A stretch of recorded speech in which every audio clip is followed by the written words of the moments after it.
Assalamualaikum warahmatullahi wabarakatuh. Salam sejahtera untuk kita semua. Semoga kita selalu dalam keadaan sehat, bugar.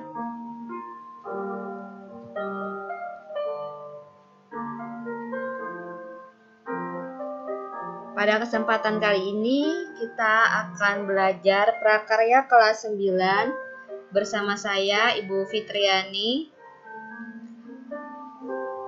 Sebelum memulai pembelajaran daring kita, alangkah lebih baiknya kita berdoa menurut agama dan kepercayaan kita masing-masing.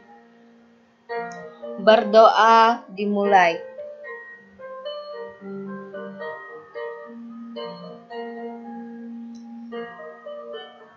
Berdoa selesai. Pada pertemuan kali ini kita akan melanjutkan materi prakarya, yaitu kita melanjutkan ke materi proses produksi kerajinan bahan keras alami.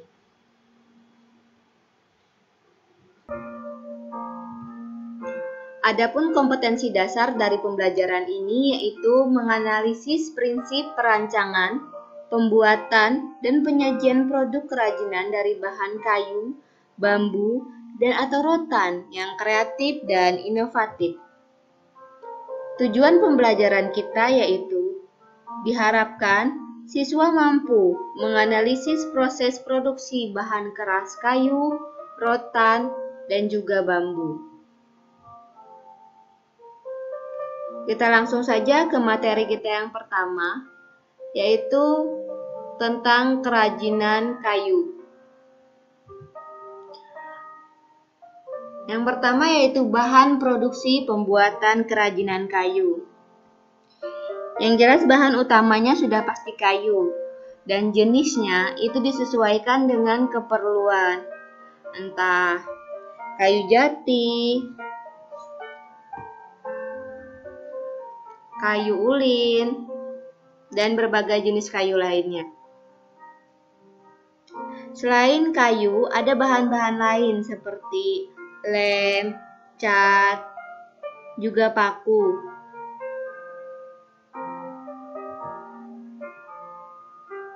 Adapun alat produksi pembuatan kerajinan kayu yaitu ada gergaji, pahat, palu, cukil, ada amplas untuk menghaluskan, ada kuas, ada mesin bubut, dan juga mesin potong.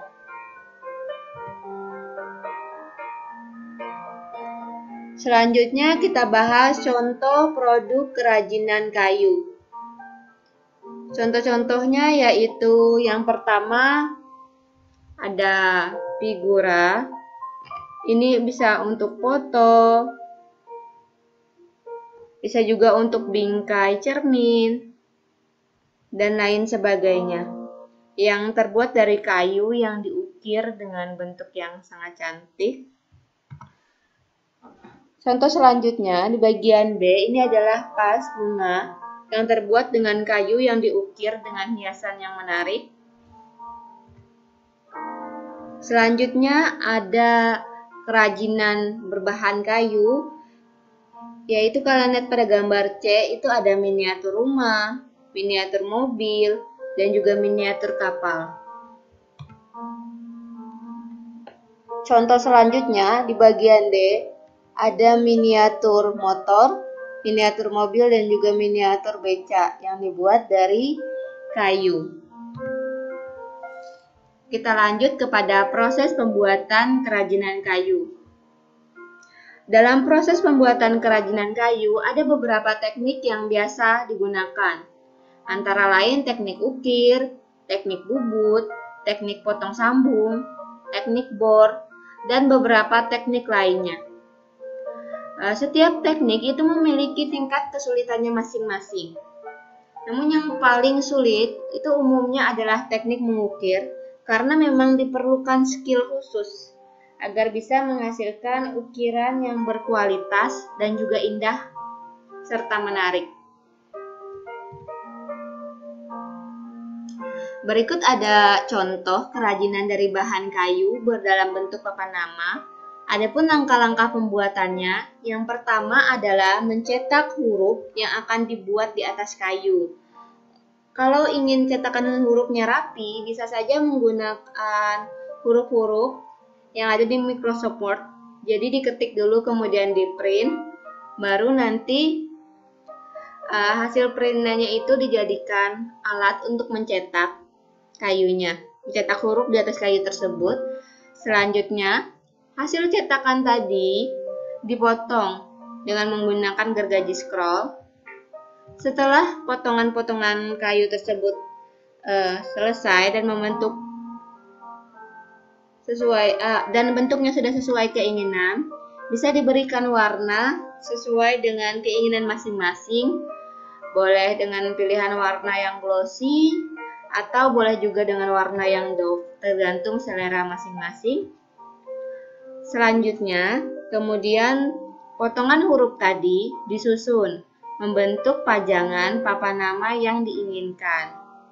Bisa ditambah hiasan-hiasan lain dan juga bisa ditambah tali untuk menggantungnya.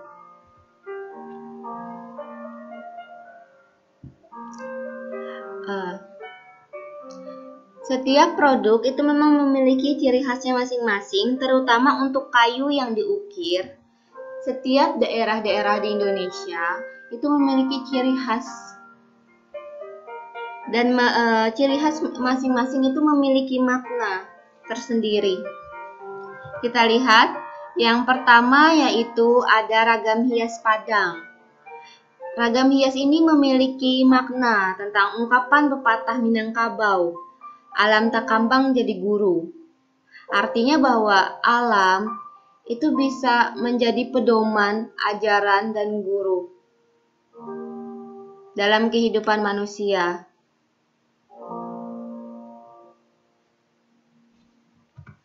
Selanjutnya, kalian lihat ada gambar ragam hias dari Papua yang berasal dari suku Asmat, di mana seni ukiran kayu tersebut memiliki makna tentang arwah para leluhur mereka yang selalu berjuang dalam kehidupan yang akan membawanya ke alam kematian. Itu menurut kepercayaan mereka. Kita lanjut ke ragam hias selanjutnya, ada dari daerah Toraja. Dari daerah Toraja ini memiliki beberapa macam ragam hias yang masing-masing memiliki nama dan makna simbolis, dan jika diartikan melambangkan nilai-nilai budaya dalam kehidupan warga Toraja yang harus mematuhi larangan adat dan juga mencintai tempat tinggal mereka. Selanjutnya ada contoh ragam hias dari Jepara. Ragam hias ini menggambarkan tentang gerak garis ukiran yang pasti, mencerminkan adanya keteraturan, kepastian yang sejalan dengan landasan pola berpikir yang tumbuh di dalam masyarakat yang mentaati ajaran-ajaran agamanya. Kita lanjut kepada kerajinan bahan keras alami selanjutnya, yaitu kerajinan bambu.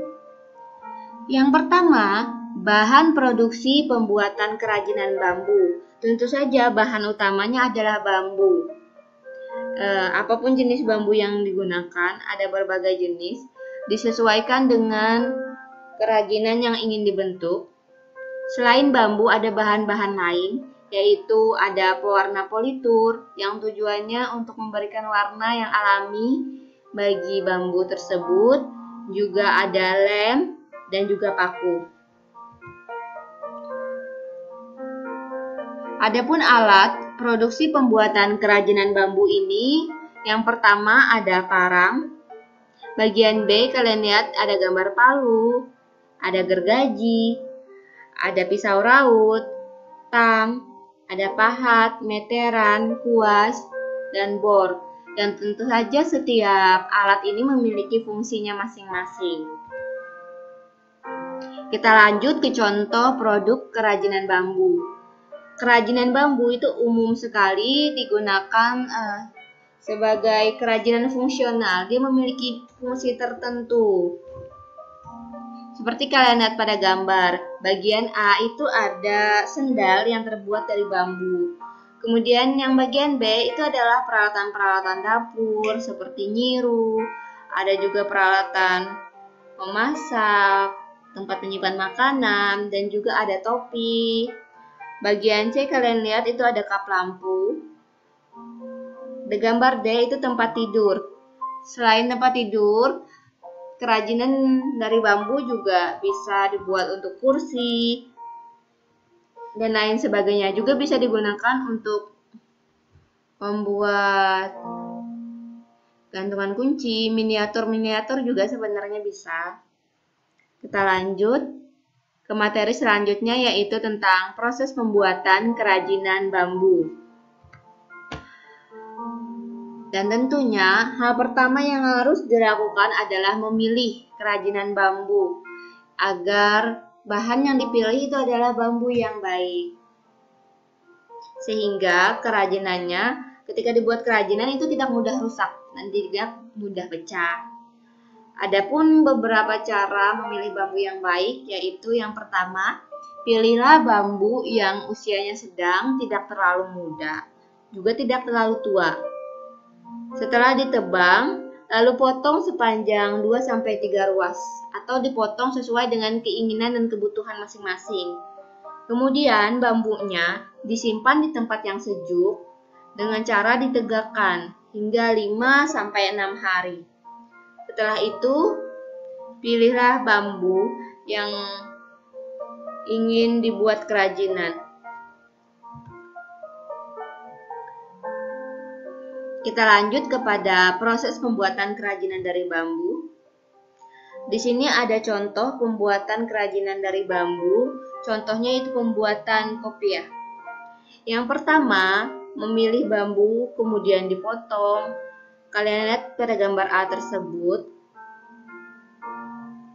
Kemudian buatlah bambu iratan yang 0,3 cm sampai 1,5 cm, lalu dianyam dengan anyaman yang menyilam. Selanjutnya, selipkan bambu sayat yang sudah diberi warna, lainnya ke bagian tengah segi 6, saling silang. Kemudian dipotong kopiah tersebut membentuk persegi panjang, disambungkan satu sama lainnya dan buat potongan oval untuk tutup. Kemudian disambung dengan lem dan diberi hiasan di pinggirnya. Contoh kopiah yang sudah jadi bisa kalian lihat pada gambar D. Ada kopiah dengan beberapa warna, ada coklat, hitam, dan lain-lain.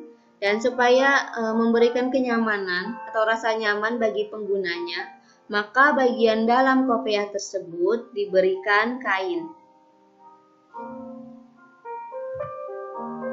Kita lanjut ke materi kerajinan bahan keras alami selanjutnya, yaitu rotan.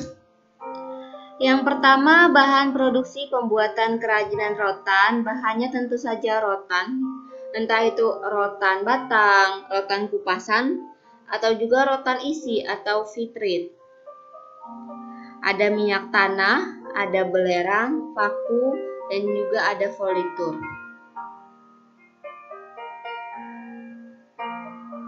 Kita lanjut ke alat produksi kerajinan rotan. Ada bermacam-macam, ada bor, gunting rotan, palu, papan penekuk, amplas, ada gergaji, ada juga kompor dan kuas. Kalian bisa lihat contoh produk kerajinan rotan yaitu sebagai berikut. Kalau kalian lihat gambar A, itu ada hiasan miniatur gerobak beca yang terbuat dari rotan. Bagian B itu ada aneka tas dari Kalimantan. Yang C itu adalah tas rotan, dari rotan tapi dibuat dalam bentuk yang lebih kekinian. Kemudian D itu ada alat-alat kebutuhan rumah tangga atau produk rumah tangga yang dibuat dari rotan.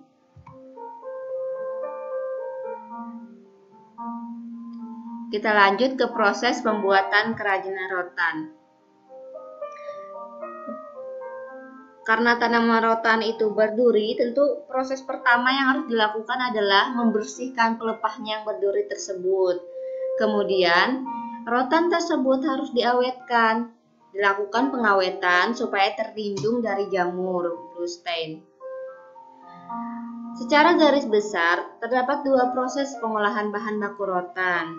Yang pertama, pemasakan dengan minyak tanah untuk rotan berukuran sedang atau besar, dan pengasapan dengan belerang untuk rotan yang berukuran kecil. Nah, setelah diawetkan tersebut, baru rotan dapat diolah menjadi berbagai macam bahan baku. Ada kupasan, ada polis, dan juga ada vitrit.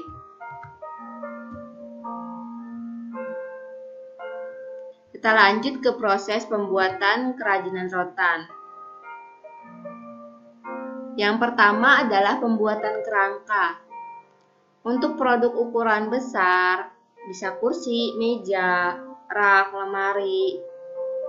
Biasanya dibentuk kerangka menggunakan rotan yang diameternya besar. Untuk membentuk kerangka ini, rotan digunakan alat pembengkok agar rotan tadi bisa dilekukan sesuai dengan model desainnya. Setelah ada kerangkanya terbentuk, baru proses selanjutnya adalah penganyaman. Tujuannya untuk membuat produk sesuai dengan desain. Rotan yang digunakan untuk penganyaman ini dalam bentuk rotan polis yang sudah dibersihkan kulitnya. Kemudian proses selanjutnya setelah jadi itu ada pengecatan, yaitu memberikan warna dasar pada produk tersebut dengan menggunakan kuas dan juga politur. Setelah itu ada proses finishing. Proses finishing di sini adalah tahap akhir dalam proses pembuatan produk, di mana prosesnya yaitu dengan pengamplasan untuk menghilangkan bulu-bulu rotan.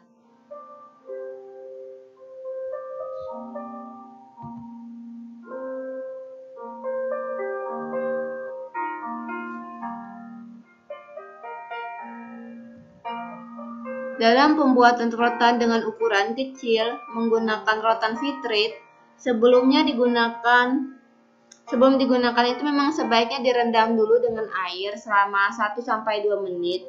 Tujuannya agar rotan tersebut menjadi lebih lentur dan mudah dibentuk. Karena jika rotan tersebut direndam dalam air, maka air akan menyerap ke dalam rotan sehingga rotan tidak mudah patah jika dibentuk. Teknik pembentukan rotan selanjutnya yaitu dengan menganyam dan juga ditempel atau menempel. Kita lanjut ke proses pembuatan kerajinan rotan. Salah satu contohnya di sini adalah pembuatan kursi. Kalian lihat gambar bagian A, itu adalah rotan yang di steam dengan pemanas selama 1-2 jam. Kemudian dilengkungkan. Setelah itu disusun dibentuk kerangkanya, kerangka kursi yang diinginkan. Setelah kerangkanya jadi, kalian lihat gambar bagian C. Rotan dianyam mengikuti bentuk kerangka. Gambar bagian D adalah kursi rotan yang sudah jadi.